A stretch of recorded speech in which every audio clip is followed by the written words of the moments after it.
C'est depuis ces escaliers étroits du XIIIe, purement militaires, que les mercenaires descendaient dos au mur, se mettant alors en danger de mort lors des assauts. En face, dans la cour centrale, ce puits avec sa gargouille en pierre calcaire armée d'une gouttière ostentatoire purement décorative faisait à l'origine 80 mètres de profondeur. Il n'en accuse plus que 30 aujourd'hui. L'effondrement a fait son œuvre. Désormais, ces abîmes recueillent surtout les portables des visiteurs distraits.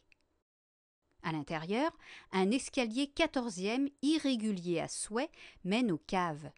Indispensable au Moyen Âge, car la population consomme alors entre 1 et 3 litres de vin par jour pour soigner la dysenterie, mot particulièrement courant à l'époque faute d'hygiène. Le château de la Madeleine regorge d'anecdotes et autres récits passionnants.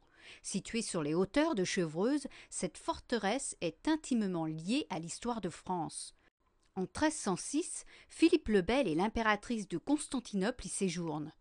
En 1415, Jean sans peur, allié du roi d'Angleterre, livre bataille et laisse la ville en ruine.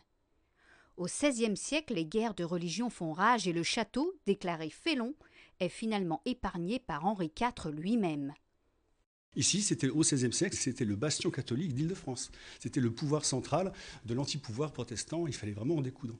Et symboliquement, Henri IV pouvait très bien le raser, ce château. Aujourd'hui, visiter le château de la Madeleine, c'est s'immerger dans 10 siècles d'histoire.